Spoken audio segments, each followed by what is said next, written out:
Assalamualaikum warahmatullahi wabarakatuh. Perkenalkan, nama saya Astuti dengan NPM 02030288, jurusan Ekonomi Pembangunan angkatan 2023 dari kampus Universitas Muhammadiyah Mamuju. Baik, kali ini saya akan mereview buku yang berjudul Ekonomi Sumber Daya Hutan.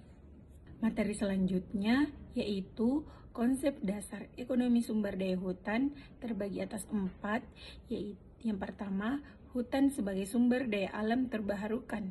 Beda dengan minyak tambang, hutan bisa pulih tapi hanya jika laju pemanfaatannya dan laju generasinya. Dan yang kedua, nilai ekonomi hutan itu berlapis, bukan cuma kayu, dan terbagi atas 4, nilai guna langsung, kayu hasil hutan, bukan kayu, dan ekowisata. Yang kedua, nilai guna tidak langsung, jasa lingkungan, tata air, penyerapan karbon, pencegahan erosi atau banjir.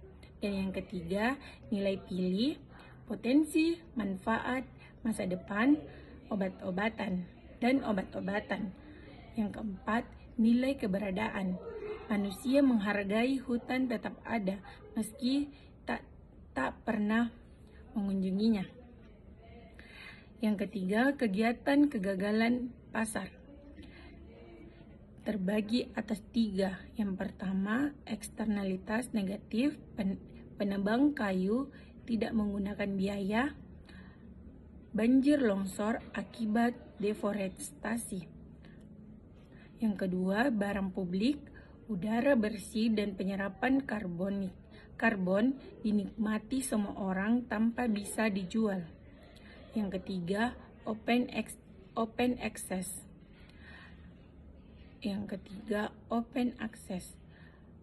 Kalau pemilik hutan tidak jelas, setiap pihak punya insentif pengeksploitasi secepat mungkin sebelum diambil pihak lain. Dan yang keempat, diskonto waktu. Kenapa perusahaan sering pulih tebang cepat daripada tunggu generasi? Karena nilai uang sekarang dianggap lebih tinggi dari nilai di masa depan. Ini salah satu akar masalah eksploitasi. Contohnya yang dikaitkan dengan ekonomi Indonesia saat ini, yaitu arahan kebijakan baru dari kayu ke jasa, ekosistem, pemerintah mulai mendorong transformasi ekonomi kehutanan dari sekadar ekstraksi kayu menuju ekonomi jasa, ekosistem yang lebih luas, mencakup air, energi air, panas bumi, ekowisata, keanekaragaman hayati, dan imbalan jasa karbon. Analisis kritis. Yang pertama, pemerintah menargetkan pertumbuhan ekonomi tinggi hingga 8%, sementara izin industri terus menumpuk di kawasan hutan lindung ekosistem esensial. Penggambaran ketegangan klasik antara pertumbuhan jangka pendek berkelanjutan jangka panjang yang terjadi inti pembahasan ekonomi sumber daya alam.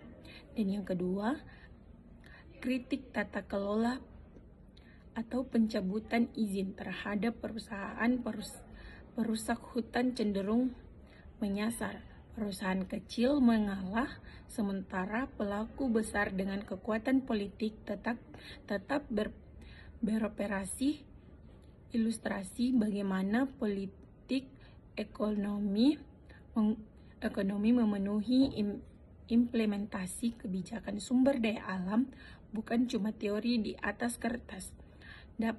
Di sini dapat disimpulkan buku ini relevan karena mengajarkan cara pengukur nilai ekonomi hutan secara utuh, bukan cuma kayu, dan cara merancang kebijakan insentif yang benar, 2 hal yang justru jadi akar permasalahan kehutanan Indonesia ini. Baik, sekian, terima kasih. Assalamualaikum warahmatullahi wabarakatuh.